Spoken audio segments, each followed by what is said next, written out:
This episode is brought to you by Shopify. Upgrade your business with Shopify, home of the #1 checkout on the planet. Shop Pay boosts conversions up to 50%, meaning fewer carts going abandoned and more sales going cha-ching. So if you're into growing your business, get a commerce platform that's ready to sell wherever your customers are. Visit shopify.com to upgrade your selling today.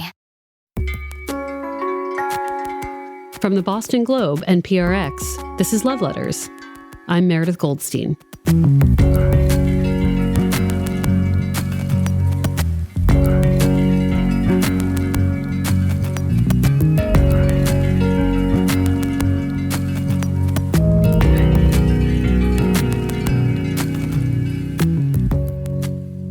Today, I want to bring on two smart people who've spent a lot of time studying relationships, how we make them, what we look for in other people, and the rules, right or wrong, that come with making those big decisions. Later in the episode, we'll take a deep dive into one very specific rule we've all heard, which is that opposites attract. Is that actually true, though? Are we drawn to people who are different from us, or do we just seek out our own kind? But first, I want to introduce you to Lamont White. Hi, Lamont. Hi, Meredith. Lamont is a dating coach and matchmaker. He works mostly with gay men, but he has clients of all stripes.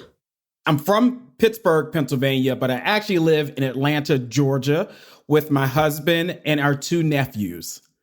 I'm a therapist by trade, so I have an undergrad in psychology and a master's in professional counseling. So I've been a therapist for a long time, particularly with gay couples. And so I got to see like the good and the bad in relationships. I want to talk about rules. This season is all about rules and breaking the rules. And we talk about, people talk about rules that they've been told, like cheaters always cheat or blah, blah, blah, right? And can you tell me what you think about absolute rules about love and relationships and dating when you hear them? Do you think there are any that are actually across the board fair to live by? Or is this all a bunch of like stuff somebody could cross-stitch on a doily or whatever that really, it's just like life should be more nuanced than that? Like, are there rules? Right. So Meredith, when I hear the word rules, it makes me cringe, right? Like, oh, no. So when it comes to dating, I say, listen, make them up as you go. Okay, you get to figure out what works well for you and your partner. If it's, no sex on the first date, have at it. If you want to have sex on the first date, have at it. Do what works well for you.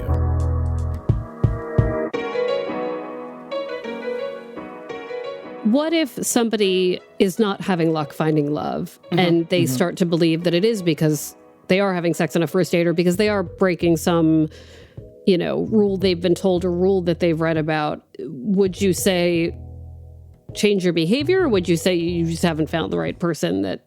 Well, I think most folks are dating the wrong way. So they need to work with a dating coach or a therapist to make sure that they're putting themselves out there in the right way. So that's one. Sometimes people are doing things the wrong way by not having really good pictures on their dating profiles. They go on dates and they're really, really nervous. So they drink a whole bunch and then they make a fool out of themselves. So it's about presenting yourself in the right manner.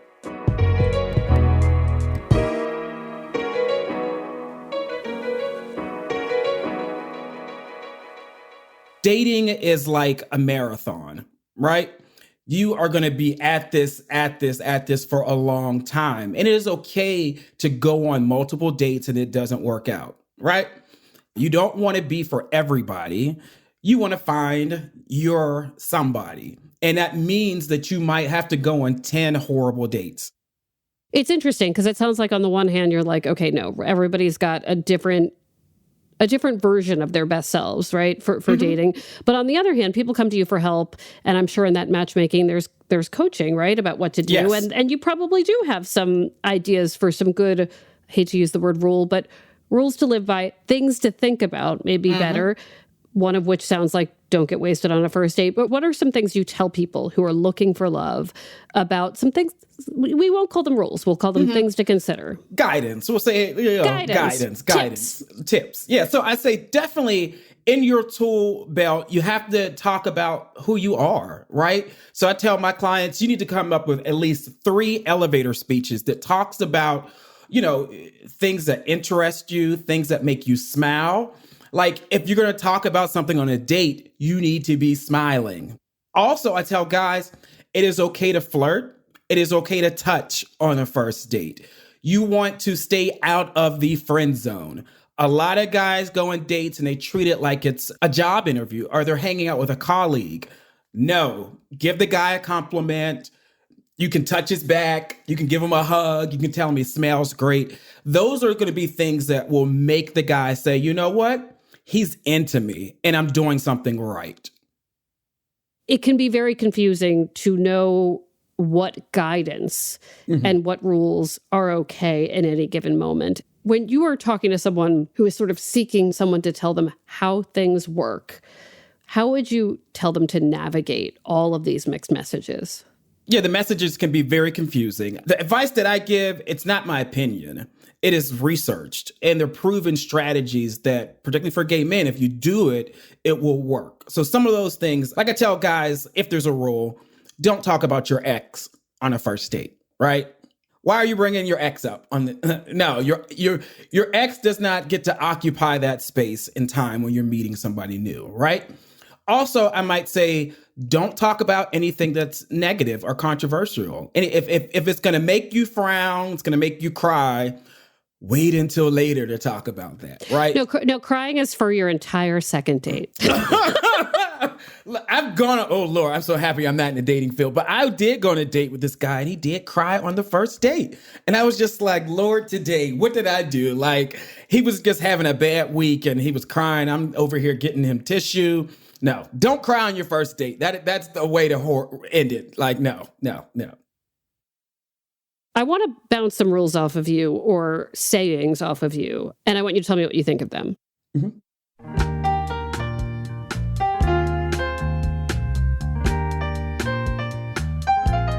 Cheaters always cheat.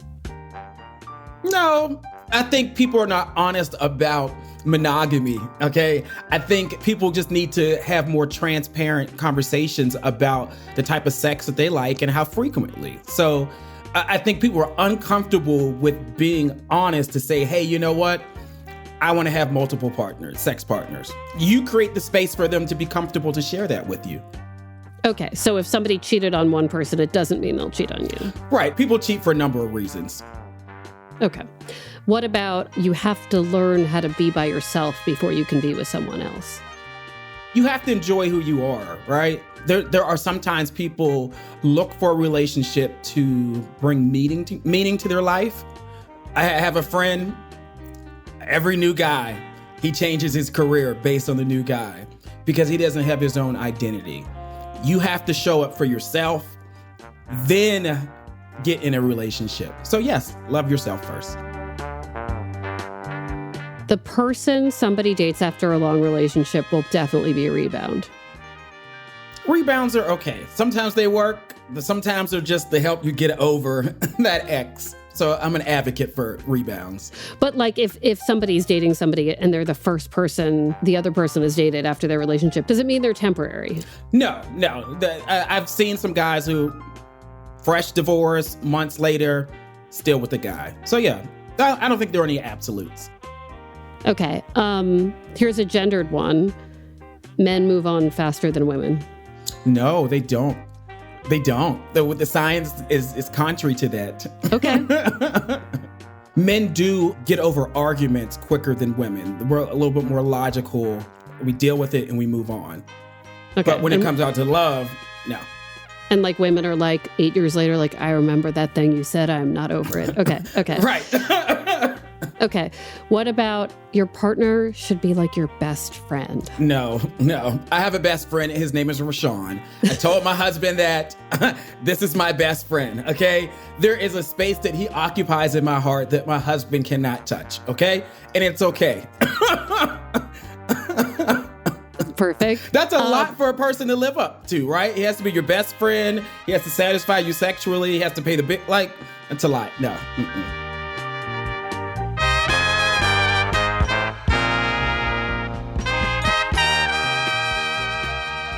What about never go to bed angry? No, I go to bed angry. Sometimes you need time to process things, right? And sometimes it's better, particularly the couples that I counsel, sometimes you need a day, 20 minutes to process it. So your response is not something you're going to regret, right? There are some things I want to respond to in the moment, but I'm like, nope, I'm going to go walk around the block. I'll be back. Go to bed angry. A huge question I get in the column is about the timing of "I love you," saying it for the first time, and some people throw it out pretty quickly. Other people other people never say it, right? And I think about past relationships, and I'm somebody who said it a few times after the relationship was over, as in "I loved you," and they're like, "You did? It's too late. Like too late. Too late." But like, what do you? There are some people who'd say if it's 6 months and that hasn't been said, like, what are you doing? Like, so what do you say to that? So I think it is okay to tell the person that you love them very early on. People want security in their relationship. They want to know that you are here for me and that you are interested. So I think if you wait months and months and months before you only do it if it's your true feeling. But I feel like you need to say that early on. But if you saying it at 3 months means something very different, right, than saying it at 3 years, right? If you take 3 years to tell me you love me, I'll probably left before then. I think it is okay at, 6 months, 8 months. It's okay to use the L word. Yeah. Okay. One thing I think about is some things that I would have said a few years ago, just to friends, right, in that capacity of like, the rules seem to have changed in terms of technology. Like this idea that, at 44, listen, if somebody calls me, I spent many years making phone calls. And there are people who are even just a few years younger than me where if they get a phone call, they immediately think it's an emergency or spam, right? Like the way in which we communicate. 10 years ago, I would have said it's like rude to text somebody asking them out. Now calling someone to ask them out seems kind of overly formal in some ways sometimes. I don't know. Like that piece of it may have evolved. I think texting is a horrible way of communicating when you're dating someone. I think it's okay to call the person and say, hey, I had a great time on a date. I just want to hear your voice. I want to see you again. You want to start communicating early on the phone or video chat, right? You can send video messages. There are different apps where you can like, hey, I just want to say hi. Then the person can answer the video whenever they want to. I don't think folks should have difficult conversations via text, right? Or trying to find more about the person via text either, right? So, no, I think pick the phone up. Pick the phone up.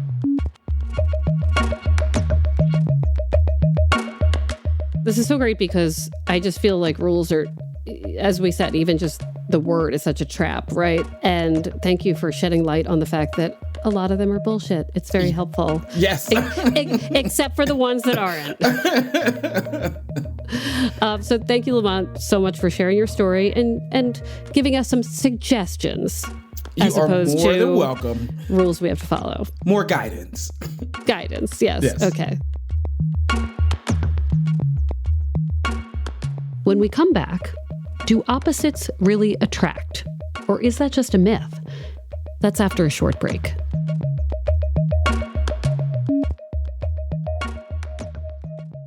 Here at Life Kit, NPR's self-help podcast, we love the idea of helping you make meaningful lifestyle changes. Our policy, don't be too punishing on yourself or too grand in your goals, which is why we've got shows on how to help you make little nudges to your behavior and create habits that stick. Join Life Kit to get the tools you need. Listen to the Life Kit podcast from NPR. Ryan Reynolds here from Mint Mobile. I don't know if you knew this, but anyone can get the same premium wireless for $15 a month plan that I've been enjoying. It's not just for celebrities. So do like I did and have one of your assistants switch you to Mint Mobile today. I'm told it's super easy to do at mintmobile.com/switch. Upfront payment of $45 for 3-month plan, equivalent to $15 per month required. Intro rate first 3 months only, then full price plan options available. Taxes and fees extra. See full terms at mintmobile.com. Okay, we're back.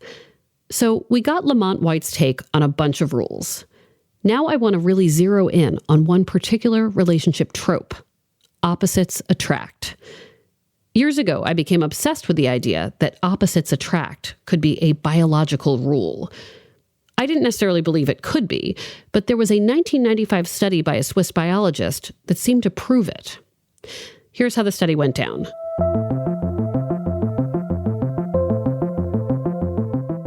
This scientist gave sweaty, smelly t-shirts worn by a bunch of men to a bunch of women. The women were asked which of the smelly t-shirts smelled best to them without ever seeing the men. The answer, overwhelmingly, was the t-shirt worn by the man whose immune system was most different from her own. Why, you might ask? Well, the research suggested that we're programmed to want to make the healthiest babies. Thus, pheromonally, we're drawn to those with whom we might diversify the gene pool. But come on, is that really how we pick a partner? That's just one take, and there are a whole lot of other studies looking at why we choose the partners we do.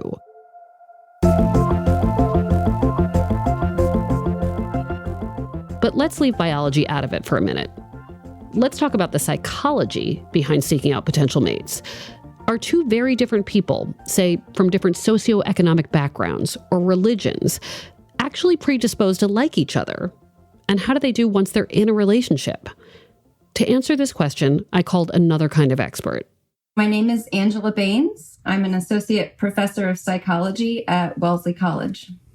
I study relationships and most commonly friendships. I'm interested in the factors that influence people's friendship choices.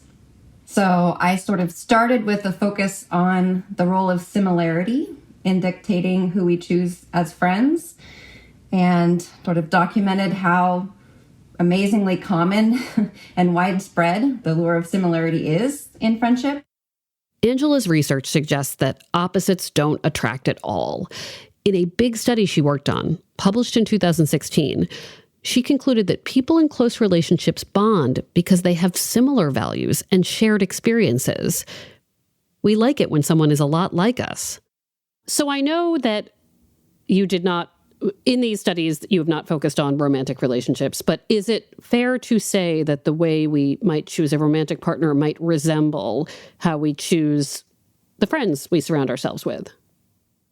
Yes, very much so. In fact, the methods that we use for this research are pretty much agnostic about relationship type, in that we use we call it a field method, which means that we go out into public settings. We find people in pairs of two who are together as our measurement of, they know each other, so they have a relationship of some sort.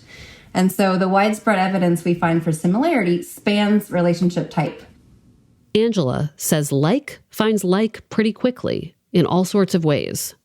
I've also done a little bit of work on nonverbal cues to similarity in first impression situations. And people are remarkably good at sizing up someone and gravitating to people who are similar to them, even though they haven't talked about anything substantive yet. So like in the first 2 minutes of a conversation with a new acquaintance, we measured the similarity of the pairs that formed in that situation. And it was greater than chance, which I just think is amazing. What were some of those nonverbal cues? Well, so that's a great question, and everyone wants to know, and we're not entirely certain, but we did it in an... Angela explains that they actually had subjects wear garbage bags over their clothes to obscure some of the visual cues people might otherwise use. So we literally had them punch a hole in it for their head and their arms. And then this was done at the University of Kansas, actually, when I was in graduate school. And so it was a large lecture hall class with like 500 people. So we had them wander around and try and, find someone that they hadn't met and have this conversation. And the pairs with bags on were less similar across all the dimensions we measured compared to the pairs without bags. So while we don't know precisely which cues they're using, when we interrupt that by hiding information in the center of the body, it seems to throw off those social perception processes of making those snap judgments. So the visual cues that were ignored in that sense, that no longer existed, would be what somebody's wearing, but I do wonder, okay, like what if you put all those people in the garbage bags in a bar and gave them alcohol?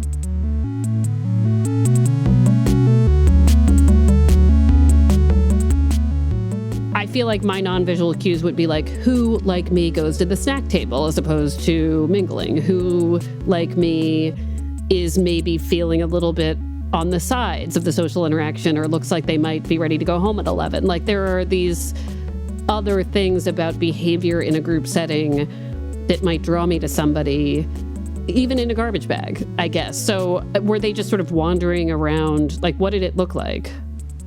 Yeah, I mean, it was a large lecture hall, and they were instructed to try and go to a different quadrant of the room to sort of mix them up so that you don't have all of the go-getters who sit in the front talking to each other and the people who straggle in sitting in the back. And so we tried to shuffle them around and said, find someone, have a 2-minute conversation. We assigned them a mundane conversation topic like, is Pluto a planet, or what's your favorite vegetable? So that we were pretty sure they weren't asking each other about politics or, social attitudes that might matter to them. And after the interaction, they rated how interested they were in becoming friends with the person and if they wanted to talk to them again. And there was a relationship between the pairs that formed in that activity that were more similar, reported higher levels of attraction and interest. Sometimes I think about what opposite used to mean to me. Like someone who runs marathons might be the opposite of me.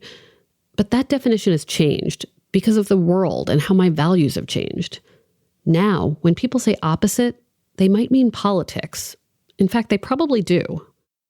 I want to talk about, when you talk about similarities, some of the shifting priorities in the world, right? Like, I don't know that pre-2015 that politics might have been the barrier.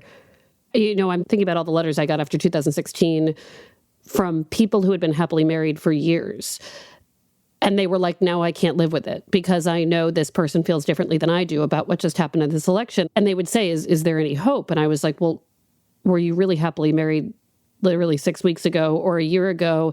It's just so interesting that such a fundamental difference had been present the whole time, but maybe had become more pronounced or, under a spotlight just because of what was happening on the news or what was happening in the world, that these things can shift and they're not as static as I would have believed. One of the things that we tried to measure in our research is the importance of the dimension. And so we did it with attitudes and values. And so we asked people, how much does money matter to you? Or, what's the value of religion in your life? And how important is that to you? And people were more similar to their friends on the dimensions they rated as important. So I can definitely see an argument for, in this current polarized political climate, that matching on politics has come up to the forefront in terms of it being an important criterion in our expectations about whether or not we'll get along with someone. I want to talk about something that might be a little bit out of your area of research, but would love your opinions about the idea of type. So I think a lot of us feel like, I have a type. And that could extend to friendship, but often relates to romantic partnership. And I have a friend who once said to me, sometimes when somebody feels like good to you, when something feels right, sometimes it's just familiar. And that maybe the way in which we think we have a type is just reminding us of the last thing we did and the thing we did before that and the thing we did before that. So, for those who say, well, this person's not my type, I can't entertain this as a romantic possibility, what might you say to them? I wouldn't try and discount it. I think that people are probably right. And your observation about familiarity is very astute.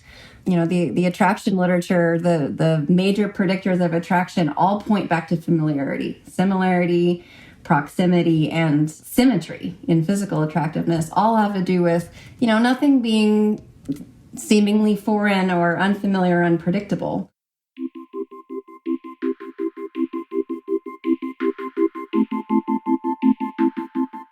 I think about this, our need for familiar, and I can't decide if it's a good thing. Sometimes I think it can be limiting. It reminds me of this book from a few years ago called Date-onomics by John Berger. He makes this case that straight women might have trouble finding men online because they're limiting their options to college-educated partners.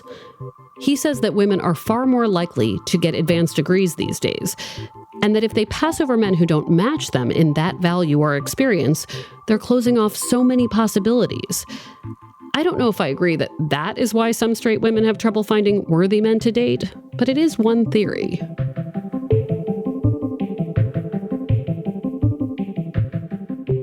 That concept was interesting to me, especially when you consider app dating, right? Where you are presented with many people you might not meet in the real world. So I guess I wonder when this drive for finding someone similar, I guess I wonder how it might limit you and emotionally limit your options for both friendship and dating. What did you find as the implications of this need for similarity?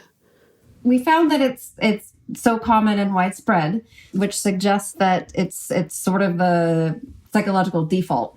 At least that's how I think of it, is that you have to have some intentionality about going outside of your comfort zone. And by that, I just mean people who are like you. We do have evidence that relationships, at least in friendships, that are characterized by lower levels of similarity are not necessarily any less satisfying. That those friendship pairs report similar levels of closeness and satisfaction with the friendship. That is a really important point I want to make clear. Angela is saying if we do find ourselves with someone not quite like us in every way, it doesn't mean we'll be any less happy. If you want to be intentional about finding someone outside your comfort zone, if you want to open the doors to someone who might be different in wonderful ways, maybe meet people who share one of your interests, like a band, an author, a chef, whatever, and then figure out the rest from there. Some of the ways in which I've made friends who are not like me tend to be through a fandom of something that appeals to a broad audience. And I was just thinking about my love of romance novels and the number of, they're women, but I've connected with a lot of women like romance novels, right? And women of all kinds and of all different romance novels and even of TV shows and the way in which I engage socially on social media or in real life with people. Like that's the one area where a lot of different kinds of people show up with this incredibly intense similarity about one thing, but then it can grow from there. That just seems like one exception of like a way to sort of get out of that trap. I don't know. No, absolutely. I think that affinity groups like that is a great opportunity to meet people that you might not otherwise come into contact with in your daily routine. Humans are complicated. So if you can connect on one thing that you do have in common, then you might be able to learn from and be more open to the differences that they might have on other dimensions. So it's definitely not all or none, and that we're not 100% similar or 100% different from anyone. Where do you think this idea came from that opposites attract? Is it just like movies and songs and a Paula Abdul song that I like? Let me pause for the young people right here and note that the Paula Abdul song is literally called Opposites Attract. Please watch the music video. It includes an animated cat.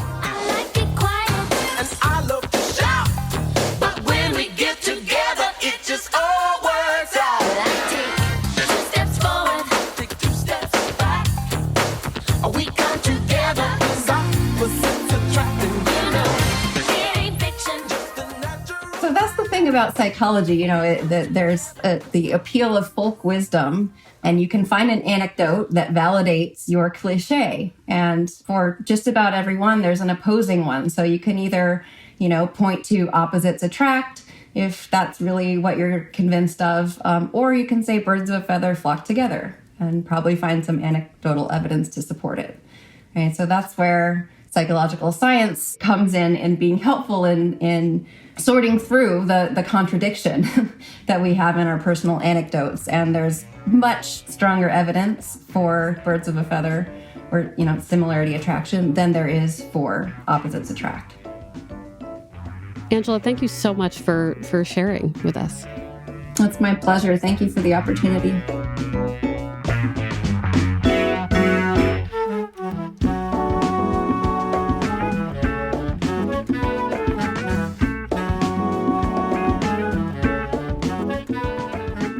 Love Letters is a production of the Boston Globe and PRX. Today's episode was produced by Caitlin Harrop and Scott Hellman.